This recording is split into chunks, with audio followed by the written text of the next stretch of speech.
Friends, ఇప్పుడే అందిన వార్త. సీఎం రేవంత్ రెడ్డి సంచలన నిర్ణయం. మరో కొత్త వ్యవస్థ అమలు అంటూ లేటెస్ట్ అప్డేట్ అయితే రావడం జరిగిందండి. సో ఆ వివరాలు ఏంటనేది కూడా వీడియోలో తెలుసుకుందాం. వీడియో చివరి వరకు చూడండి, అర్థమవుతుంది. మరోసారి ఛానల్ వస్తే తప్పకుండా సబ్స్క్రైబ్ చేసుకొని చూస్తున్నారు కానీ లైక్ చేయడం మర్చిపోతున్నా. లైక్ చేయండి, వీడియోలకి అయితే వెళ్ళిపోతుంది.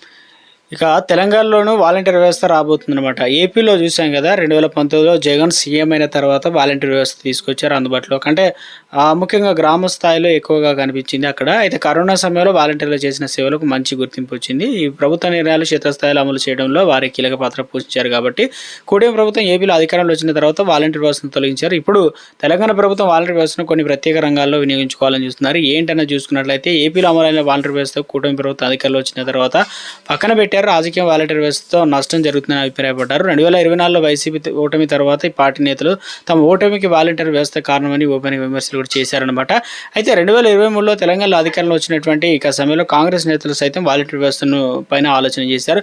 ఏపీ ఫలితాలు చూసిన తర్వాత ప్రతిపాదన వెనుక పెట్టారనమాట. కాగా ఇప్పుడు రైతులకు ఉపయోగపడేలా సాయిల్ హెల్త్ వాలంటీర్ వ్యవస్థను అయితే కొత్త వ్యవస్థను అయితే మంత్రి తుమ్మల నాగేశ్వరరావు ప్రకటించారనమాట. ఎందుకంటే ఇప్పుడు వాలంటీర్ వ్యవస్థ ఎలాగున్నారో సాయిల్ టెస్ట్ అనేది చేయబోతున్నారు. కొత్త వ్యవస్థ తీసుకొస్తున్నారు. ఏంటంటే ప్రతి రెవెన్యూ గ్రామానికి 3 వాలంటీర్లు అయితే నియమిస్తారు. ఇలా రాష్ట్రంలో మొత్తం 30,000 మంది వాలంటీర్లు ప్రభుత్వం అయితే నియమించనుంది. ఇందులో ఏపీలో అమలు చేసిన విధానంలో కాకుండా ప్రస్తుతానికి సాయిల్ టెస్ట్ వాలంటీర్లు నియమించుకోబోతున్నారు.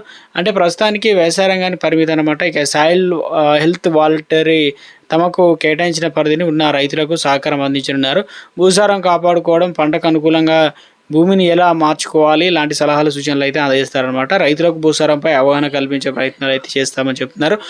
పూర్తి స్థాయిలో వాలంటీర్ వ్యవస్థలో అన్ని సంక్షేమ పథకాలు అందాల్లో కూడా వాలంటీర్ వ్యవస్థ త్వరలో ఒక్కొక్కటి బాధ్యతలు అప్పగించబోతున్నారా ఏంటి, దాంతో ప్రస్తుతానికైతే రైతుల విషయంలో ముందుకైతే రావడం జరిగింది. ఇటీవల కాలంలో మనం చూసాం. ఎందుకంటే సర్వేర్లకు కొత్తగా శిక్షణ ఇచ్చి కూడా ఒక వ్యవస్థ తీసుకొచ్చే ప్రయత్నం చేస్తారు. ఇప్పుడు ప్రస్తుతం వాలంటీర్లకు వాటి ట్రైనింగ్లు కూడా కల్పిస్తారు. ఇక్రిషాట్ తాజాగా తొలి విడత వాలంటీర్ శిక్షణ ఇచ్చేటువంటి కార్యక్రమాన్ని తుమ్మల ప్రారంభించారు.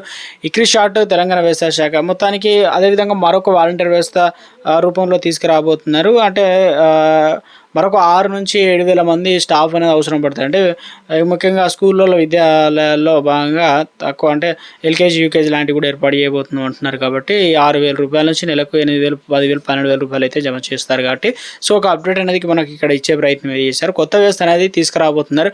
చూడాలి మరి ప్రస్తుతానికి దీనిపైన మార్పులు ఎలా ఉండబోతున్నాయి, ఎలాంటివి వారు బాధ్యతలు స్వీకరిస్తారు, అదేవిధంగా రైతులకు సంబంధించి ఎలా మేలు జరగబోతుంది, దీనిపైన ప్రతిపక్షాలు అదేవిధంగా రాష్ట్ర ప్రభుత్వం ఎలాంటి నిర్ణయం తీసుకుంటున్నది కూడా ఎప్పటికప్పుడు ఇచ్చిన అప్పుడు తెలియజేయడం జరుగుతుందండి.